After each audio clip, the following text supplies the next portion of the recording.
In today's lecture, we're going to discuss an overarching aspect of all instrumental methods, and that is noise. Now, of course, when you're running an instrumental method, what you're looking for is signal. However, all instruments, have got signal, as with noise, as part of it. And so that's one of the reasons, obviously, why your measurements are never completely perfect. And that's why I really insist, that every time you do an analysis, your signal, which of course should be proportional to your concentration, must always have, a standard deviation, because every measurement, is imperfect, and as such, it has some level of randomness or precision that needs to be, quantified in form of standard deviation.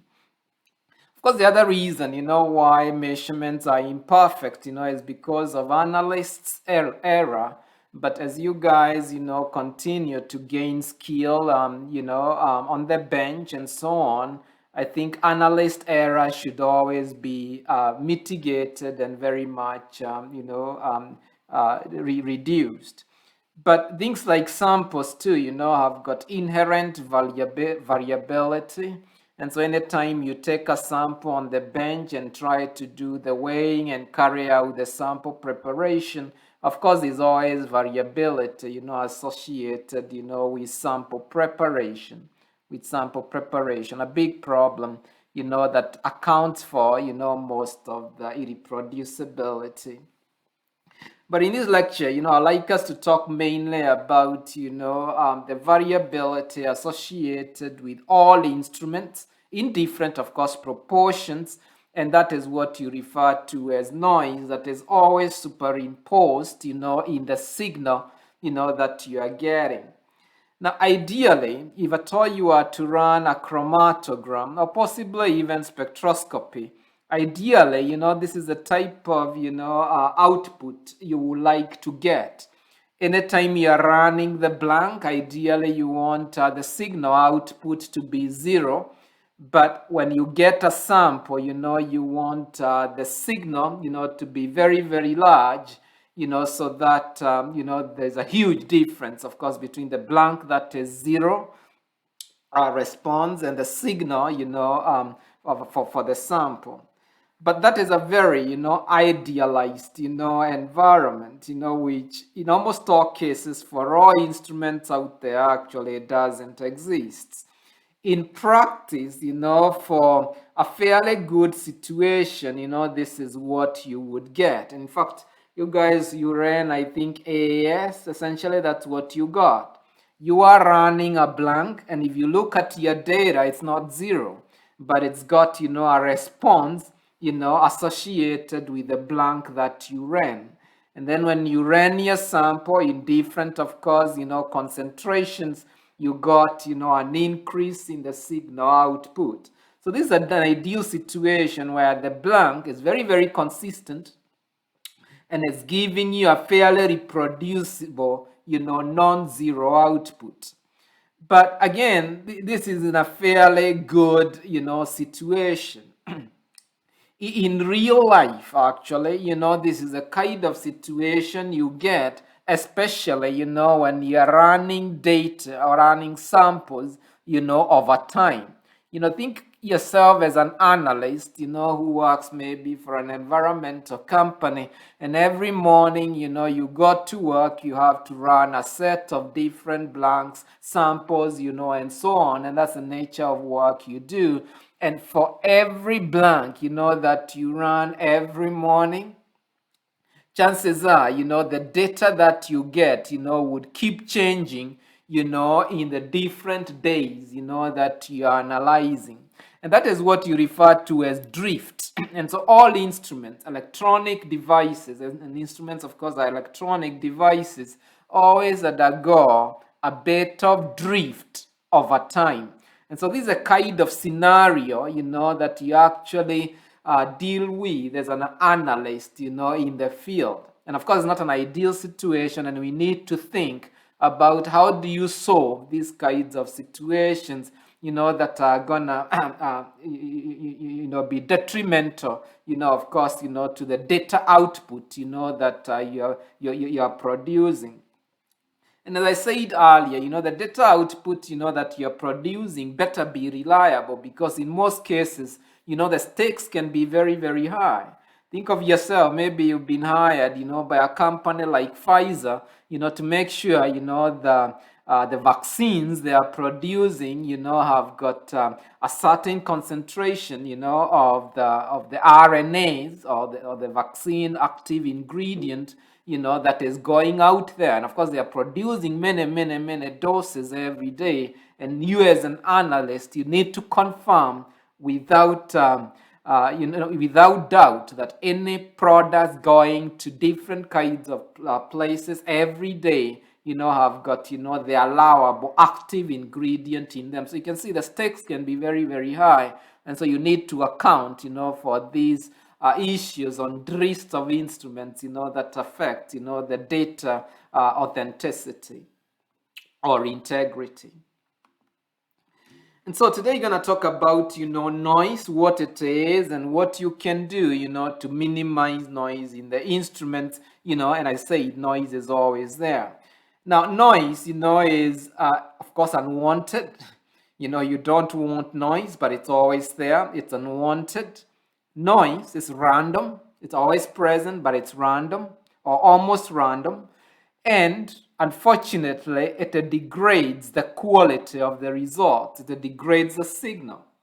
And sometimes I like, putting it this way, to differentiate between noise and signal. So noise, is what is coming from your neighbor's, radio, whereas signal is what is coming from your radio. That's what you're interested in. And anything else, is affecting, the integrity of whatever you are analyzing. But every signal has noise, and so it needs to be minimized. But before you minimize it, I think it's very important, for us to discuss how do you quantify noise? How do you quantify how much noise is actually present in the signal? And that's very, very important, of course, before you go into minimizing it. Now, there are two ways of calculating or quantifying noise. It's what you refer to as a peak-to-peak noise calculation, and there's what you refer to as the root mean square noise, which is fairly easily, calculated, as I'm going to show you in the next slide. Of course, noise in an ideal setting, you think of it, as a sine wave, and the sine wave, has got, the crests, and it has, the valleys and so forth. And you can see, it's fairly random, meaning, whatever is beyond zero should be the same as what is, above zero as well. And so if you average, maybe somebody would say the best way to do is to average the noise, maybe between a region. Unfortunately, you would get zero, because, if you average noise and it's all random, plus and minus, eventually the data that you actually get is zero. So averaging noise is not an appropriate way, of calculating noise, okay? Averaging the noise or the blank is not an accurate way, of calculating noise. And so an acceptable method, of calculating noise is what you refer to as a peak-to-peak, noise calculation. And of course, it's not very ideal either. So this is where you get, the largest signal coming from the blank or coming from the noise. And then you get the lowest, signal that is coming from the noise. And then you just take the difference between the two. And the difference between the two is what you refer to as noise, calculated as peak-to-peak. Fairly straightforward. Now, however, that is not an ideal way, of calculating, noise either, because you can see that you didn't account, for lots of other noises, that are within, the range of the highest, and the lowest. So an ideal way of calculating noise, is what you refer to as the root mean square, which, as you can see, from the formula here, it's where you just simply calculate, the standard, the absolute, standard deviation of your values. You can see it's an absolute standard deviation calculation of all your blank signals. You can see, that is the amplitude, minus the average noise, which would, of course, would be very, very close to zero in an ideal setting, square divided by n, which is the number of data points, that you are averaging, and then you take the square root of that. And so that's what you refer to as the signal to noise in root mean square, or rather the noise in root mean square. All right. Now, people have realized, the root mean square noise is very, very close, to the noise calculated peak to peak, divided, by 5. So you can actually calculate the root mean square noise simply by taking the noise peak to peak, divided, by 5. And those are the two methods, of calculating noise, where root mean square noise is the best way, to calculate it. Now, of course, you realize, that noise tends to be fairly problematic if at all you've got very low concentration of the sample. Now, in fact, if you look at your calibrations throughout this semester, okay, so you start with a blank, 0, maybe 1 ppm, 2 ppm, and so forth. And that is your signal, maybe absorbance units, let's say, if at all you're doing AAS, for example. Now, you would see if you take the measurement of the blank, and then you take the standard deviation of that measurement, and then you take the standard deviation of the measurement for the 1 ppm, you're gonna see that as the concentration increases, actually you're gonna see the error bars, keep decreasing. The error bars keep decreasing as the concentration increases up to a range, of course. Later on, actually it becomes larger. But within the linear range, within the dynamic range, you're gonna, of any instrument, you're gonna see as you increase the concentration of your analyte, your noise actually goes down and down relative, to the signal, which makes sense. But analytically, you're gonna realize in most cases we are interested, in the very low concentration types of samples. So in most cases, we are pushing the limits of the instrument, to the very, very low range. And as such, noise becomes very, very important, because then it's fairly large relative to the signal in the low concentration ranges. Okay. So in this lecture, I'll mainly talk about, of course, instrumental noise. Remember, we have previously talked a lot about chemical noise. So chemical noise refers to matrix effects. Remember, that's what we have talked about, and the solution to that, we've said the standardization calibration. But today, we are only focusing, on the instrumental noise. And, how do you, we've already talked about how do you quantify it. But remember, there are different types of instrumental noises, that comes from the instruments. And all of them, are electrical. The 4 types, are Johnson noise, the short noise, the flicker noise, and environmental noise. And I'd like you guys to understand the differences between them and what possibly you can do if at all you're an instrument, manufacturer, for example. And I must say, lots of analytical chemists, eventually some of them become instrumental developers. And so you need to understand, some of these things. In fact, if you think about it, your research projects also, to some extent, for some of you, it's about instruments development, because you guys will be fabricating sensors. And so you need to think about, the signal output, the noise that could be present from the instrument, and how can you minimize the noise so that you can enhance, your signal. So the thermal noise, it's one of the most prevalent, noises out there, that comes from the instruments. And so the thermal noise, is caused, by the motion of electrons that are moving within the electrical components, of the instrument. Instruments, comprises obviously of cables. It comprises of capacitors, resistors, obviously, things like electrometers and so on, which is a combination, of all these, types of devices, resistors, capacitors, and so forth. And because all these wires, have got different capacity, conductivities, the motion and conductivity really refers to the motion or the differential motion of electrons across different cables, across different resistors, and so on. And because of that variation, of electron, migration, between all these different types of charge carriers, you get what you refer to as thermal noise, which is dependent, on temperature.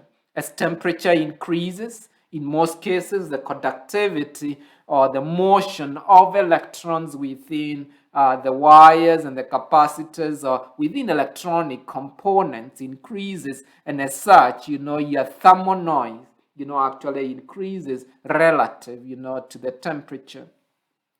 Now, I should mention, based on this equation, you can see the thermal noise is proportional, to temperature, based on that equation. And you can see that as you reduce the temperature, you, of course, reduce the thermal noise. Similarly, as you reduce the bandwidth, and the bandwidth, is a range of frequencies to which your instrument, is responsive to, equally, as you reduce the bandwidth, you actually reduce, the thermal noise as well. So based on this relationship, you can clearly see how can you reduce, the thermal noise. And you reduce it, by reducing the temperature, reducing, the bandwidth, or the allowable frequency response range of your instrument. And also you can reduce the thermal noise also by reducing the response time or the rise time, of your detector. By reducing the rise time, of your detector. Because you're gonna see, most of the noises, are fairly high frequency. They're fairly high frequency as well. Most noises, they are high frequency noises. And when you have the signal often is a lower frequency signal. So that's a difference, noises are high frequency, whereas, signals are generally low frequency. So essentially you can use the bandwidth, to separate the two. And I've already explained really, what, the rise time is, as I've mentioned. The rise time typically, for signals, is fairly slow, as well. And so you can use the rise time, the allowable rise time, to actually reduce the thermal noise as well. So the other type of noise, that is out there is the short noise. And the short noise, refer to the fact that the movement of electrons, within the electronic devices is not continuous, but instead, it moves in pockets, based on quantum mechanics. Electrons, they move in a quantized fashion. And because of that, you do not get, a very consistent, movement of electrons at any given time. You get pockets, of movement, of electrons, because electrons, by their very nature, they are quantized particles. And so, whereas the current, when you average it over time, is gonna be consistent at any given time. When you've got electrons arriving at interfaces of different types of electronic devices, maybe diodes, for example, maybe capacitors, maybe resistors and so on. So you've got electrons that are moving, and you've got joints between all these devices or all these electronic devices. And so you have, the current, being quantized. And so there's fluctuation, because of the movement, of electrons in form of pockets that are quantized. And so for that reason, you get the so-called short noise. And hopefully, it's fairly clear. As you can see from these relationships, short noise is equally proportional, of course, to the charge, to the size of the charge, of the amount of the charge. It's also proportional, of course, to the current. But I want to highlight, that it's proportional equally, to the bandwidth. Meaning, if I reduce, the bandwidth, I equally reduce, the short noise as well. And the bandwidth, I said, is the allowable frequency range by which, your instrument, can respond to. Again, as you can see, short noise is high frequency. It's very, very, very high frequency. Whereas not signal, I said before, is fairly, low frequency. And so again, by reducing the bandwidth, you can actually minimize this short noise. And sometimes they call it quantum noise based on what I've just described. And sometimes, they call it Schottky noise as well, based on the person, who came up with it. Now, the other type of noise out there, and it's very problematic, is what you refer to as, the flicker noise.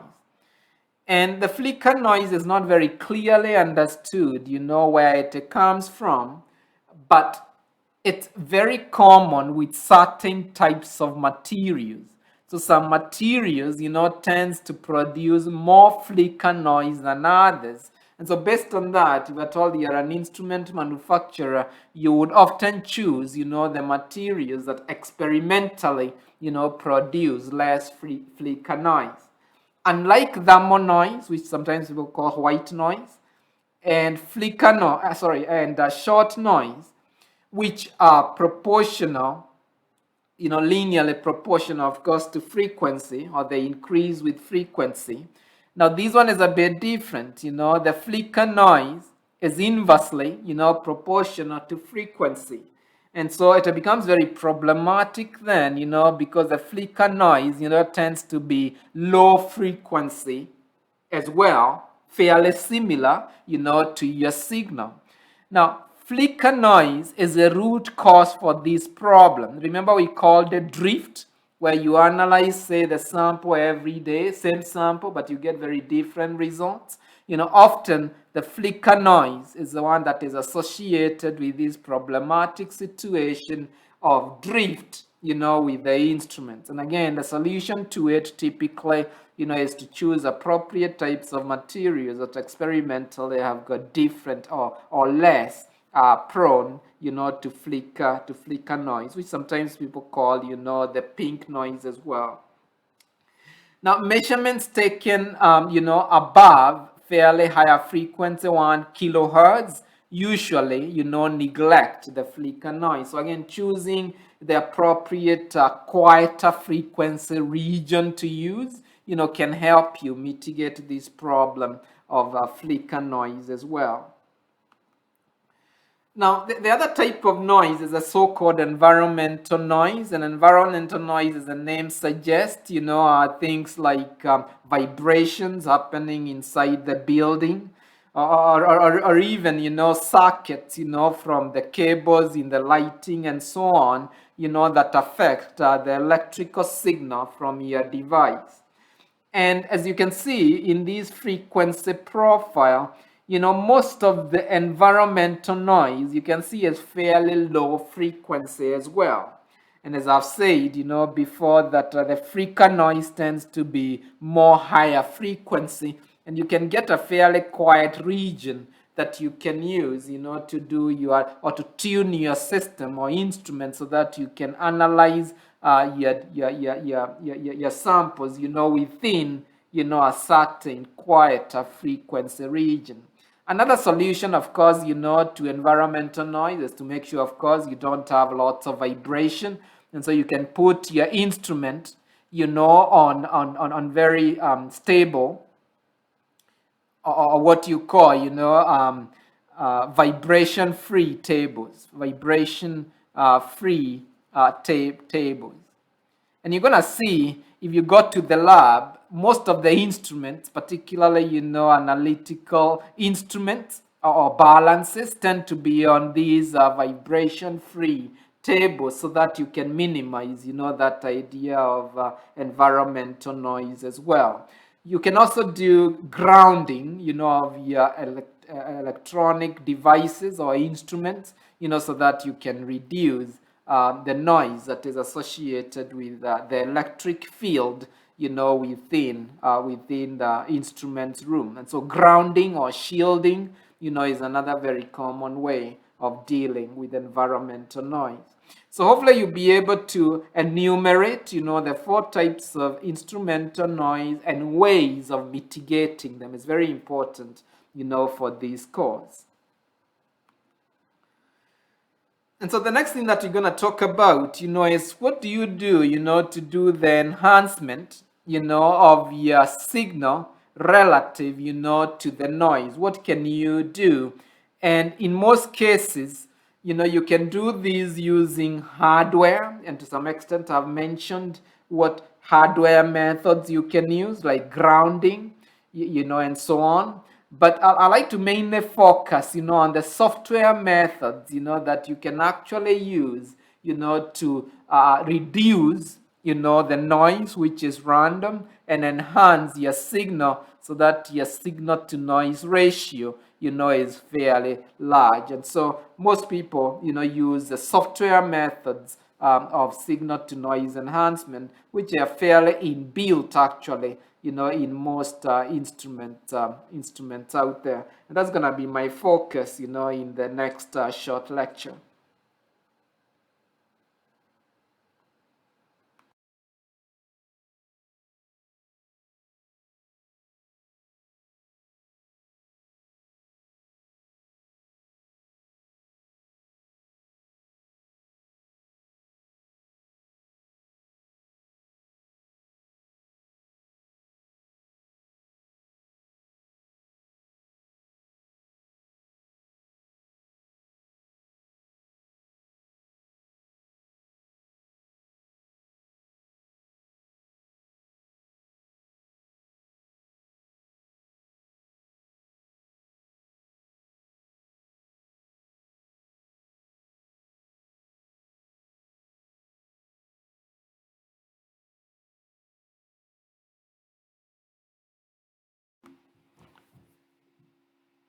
So there are 4 different types of software smoothing methods that are used to improve signal to noise. One method is the so-called ensemble averaging. Ensemble averaging. The other method is called boxcar. You also have the polynomial data smoothing, and there are different variations of doing that. There's also what you refer to as Fourier transform, filtering, and so on. And so you're going to talk about each one of them in the next slides. Now, ensemble averaging essentially just means that, you take data points and you average them and you get an enhancement, in your signal. Now, ensemble averaging essentially means that, you analyze something, or a sample multiple times, and then again, as I've said, you average them. Now, it is important to remember, that noise in itself, like we said, it's random. Whereas, the signal, should be largely or theoretically the same, in our measurements, whereas the noise is random.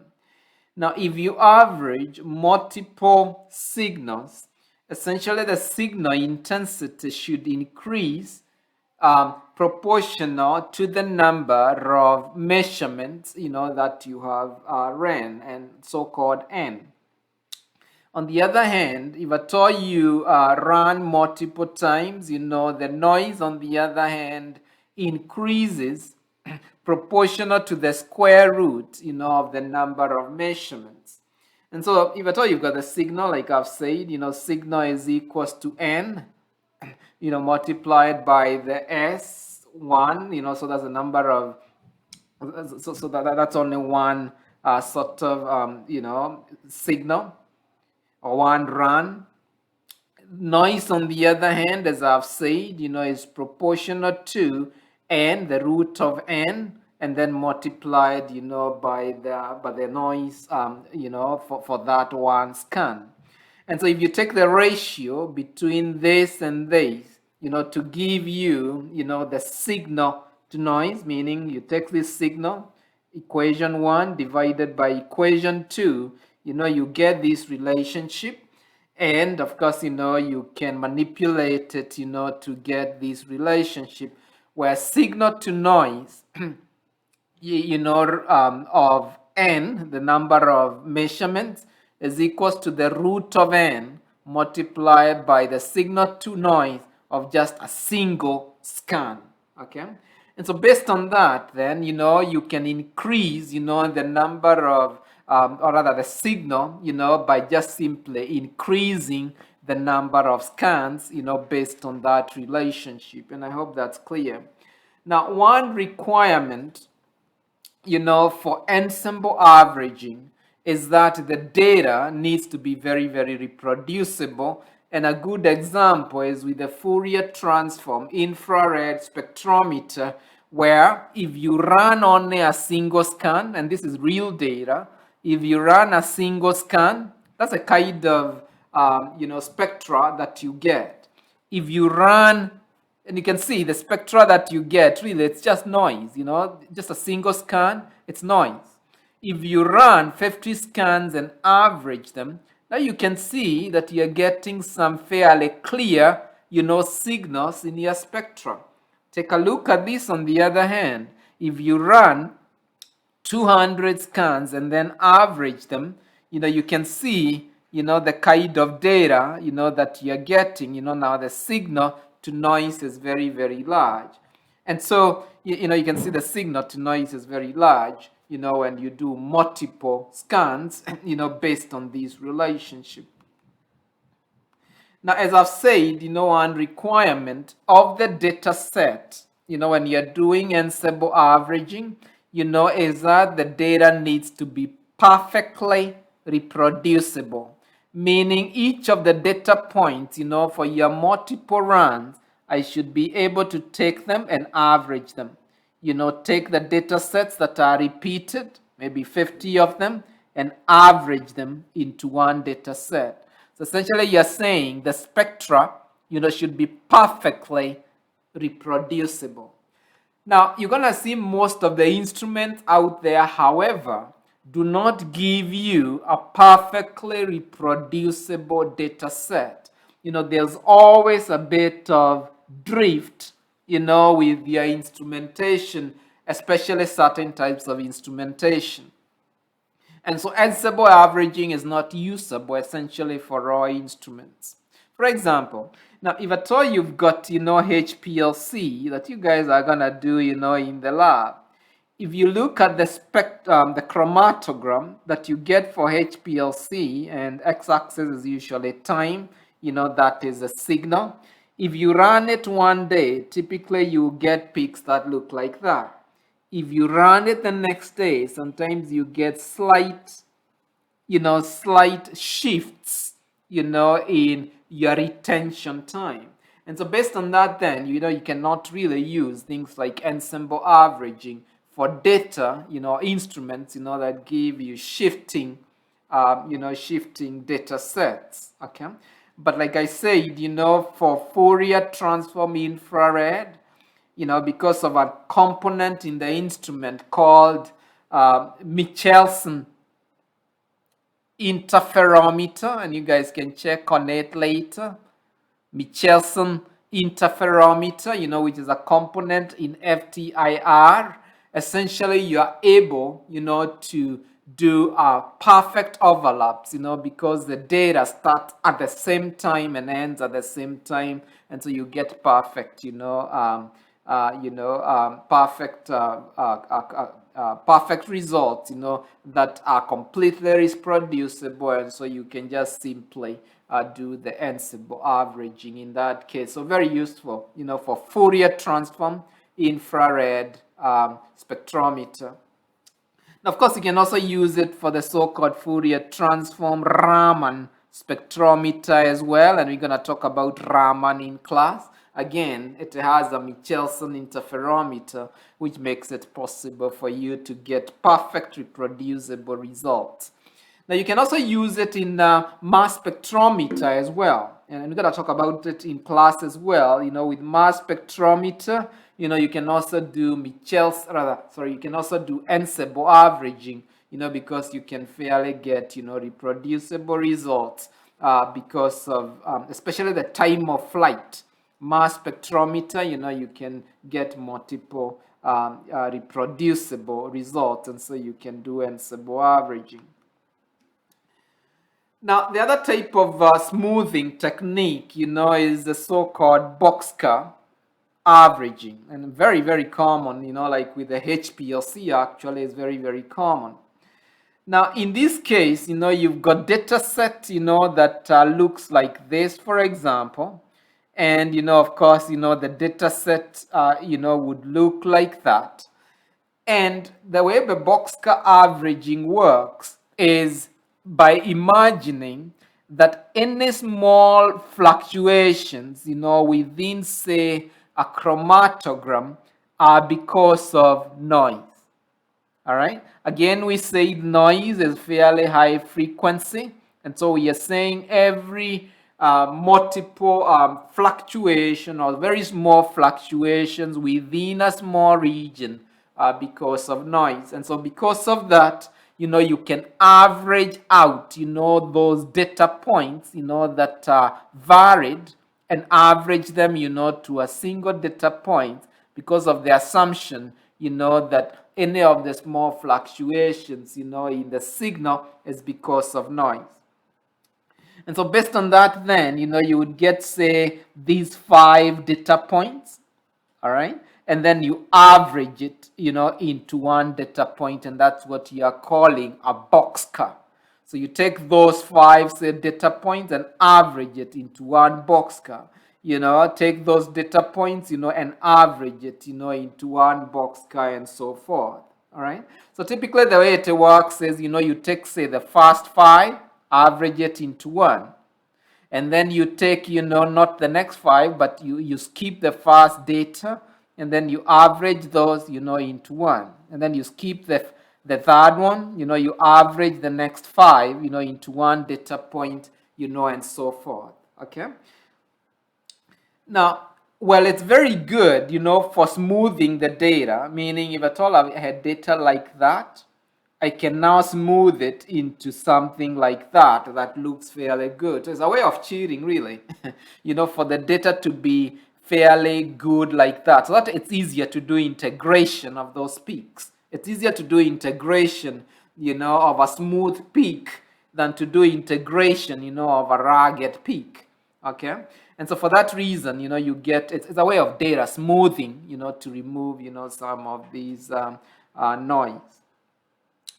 Now, the problem is that you tend to lose information, in complex signals. For example, if at all you are running UVV spectrometer, chances are, for a compound such as rutin, which is an antioxidant, or a polyphenol, which you're going to do next week, chances are you can have something that looks like that. When you're smoothing, though, it may assume that this is not a signal, but instead, it's noise.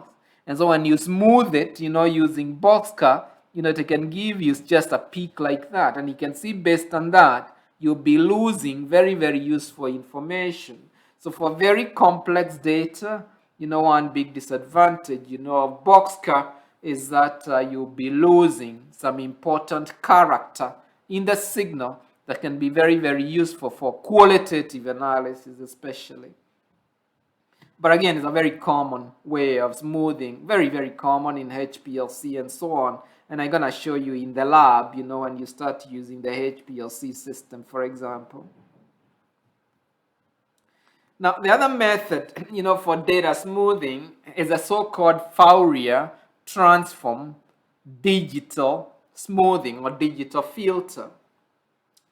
And the way this one works is the fact that, most of the data, especially most of the spectrum out there, is in a time domain, meaning you've got the signal or the frequency, as a function, of time. You've got the signal as a function of time. And you can deconvolute, these time-based spectra into a frequency-based spectra just by multiplying it, with a transfer function. You can convert, a time domain spectra into a frequency domain spectra like that. And so based on that, you would see all the different frequencies, that constitute your signal. And as I said before, most of your signal is, lower frequency, whereas your noise is often, high frequency. And so based on that, you can remove the high frequency noise that is fairly apparent now, in the frequency domain, just often, by multiplying it, with a Boxcar function, that can exponentially decay to remove the high frequency noise. And so you can actually remove the high frequency noise, and you can see you'll be left, with the data, that looks like that has removed the high frequency noise. And then after that, you can multiply, that frequency domain spectra, with an inverse transfer, Fourier transfer function to convert it back, into a time domain spectra, that you can see. Very, very common, with NMR, for example, nuclear magnetic resonance, where you convert again, things like the time domain spectra, to a frequency domain spectra. You remove the high frequency noise, just again by multiplying it with a mathematical function with an exponential decay. And then after that, you convert it back, using a mathematical function, an inverse Fourier transform function, back to the time domain spectrum. And that's what I've just explained, in this case. In this case, you can see this is a time domain spectrum. Very busy, very messy. It doesn't seem to be any use for at all analytically. You multiply it by a Fourier transfer function, a mathematical function. You get data that looks like this. Now you can see the frequencies are fairly clear. You're interested, with, the lower frequency, the high frequency is noise. This one is signal. You just multiply this, by a Boxcar-like function with an exponential decay that filters off that noise. And now you are left, with the signal, which you can multiply by an inverse transfer, an inverse Fourier transfer function to get back, the time domain spectra, which is what you want. So this is actually, the technique, people use for voice recognition in artificial intelligence. You've seen some people, trying to modify voices, so that, say my accent, can be changed into, say another type of accent. And the way people would do is just take my frequencies. I guess mine are fairly low, my low frequencies. And then you would it's a time domain spectra, and then you would multiply, you get the frequencies of that multiplied by a Fourier transform, to deconvolute it. And then, you can change my frequencies, for example, to lower frequencies and so forth. And so based on that, you can imitate, different types of sounds, out there. just by doing the convolution, of these frequencies and so on. So again, very useful, these days, for voice recognition, and so forth and so on. So the other type of data smoothing is what you call the polynomial data smoothing. And actually this one is very, very similar really to boxcar. It's very, very similar to boxcar. The only slight difference, is that in some cases, with the polynomial data smoothing, you can apply, a weighting, a weighting ratio on each of these data points. Remember with the boxcar relay, which is not very different, from the 5-point moving averaging, where you take, say, all these data points, and then you average them into one, and then you skip the first one, you average the next 5 into one, and so on. And in this case, it's unweighted. Often the boxcar actually is unweighted, meaning that each of these data points have got the same contribution in terms of being averaged into a single data point.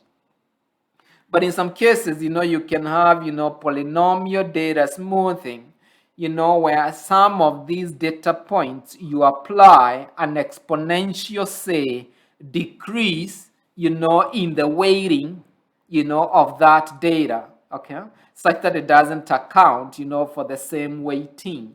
And so in that case is what you call polynomial data smoothing, possibly, with a weighting, average, based on a polynomial relationship like that. But again, very similar to boxcar, the challenges are the same because you're averaging data points and assuming small fluctuations within the data region is because of noise. And so you're smoothing them into one data point. They tend to distort the data if at all you've got complex data. So you distort the data and lose information, which is a bad thing when you have complex data. But again, they help, in smoothing the data so that you can easily integrate, the results. If at all you have a smooth curve, it's easier to integrate the results.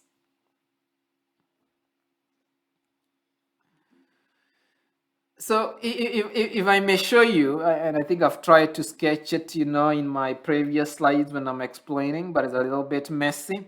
Your data, in most cases, say your time domain data, look like this, the gray data that I have there. Now, again, you can see it's very, very messy, but often that's the real situation. That's the real raw data output, that you get. Very difficult, of course, to integrate and so on. If you apply moving average smoothing, for example, polynomial data smoothing, or even boxcar, you can see now you get, these red, you get these, you get these green, blue, type of peak. It's much more smooth. It's a lot easier to integrate. Take note of this, because it accounts also for the fact that, you can do ensemble averaging. If at all you've got multiple data points, again, it's fairly easy, to increase the intensity, of your peaks and so on. So again, it's a way of making the data, look fairly good. Lastly, it's important, to remember that the data set that I've shown you here, comprises telling the instrument how many times I should actually acquire my data, how many times, I should detect my signal, how many times the detector should respond. So all these, really are data points, that are used to create, these spectra. So the question is, how many times, should I actually tell my detector, to acquire the data points? What's the maximum? What is the minimum? Now, ideally, of course, I want enough data points so that I can construct, my signal in an authentic way. But you can acquire too many such that it becomes computationally heavy, and then, your instrument or your software, keeps freezing, because the data set is just too big. So the question is, you need to assess when you're developing the method, how many times, should you acquire, your data, should you instruct your instrument to acquire your data. And in fact, we're going to see this, when you're doing your, especially your electrochemistry, we're going to tell the method, or when you're building the method, you're going to put in the number of data points, say you want, possibly in a certain time region. So it can be too little in this case, or it can be too much, where you got too many data points, that make it difficult, to do your, to store your data. And so we use typically what you refer to as the next criteria to determine the least amount of data points, that you actually need to construct, your signal. And based on the next theory, next criterion, this equation here, it says, that you need essentially at least two data points, per region, assuming, of course, your data is a sine wave, and often that's how we visualize data as a sine wave. You need, two data points per period, and that's a period, two crests make a period. So you need two data points, per period, to construct, your time domain spectra. You need two data points per period. However, of course, two are too little because you'll be losing information if at all you've got complex data as well. So often we acquire not just two, often we acquire, more data points, per period, so that you are able to fully construct, your data set. But again, the minimum instructed based on the NIST criterion, it would be two data points per period.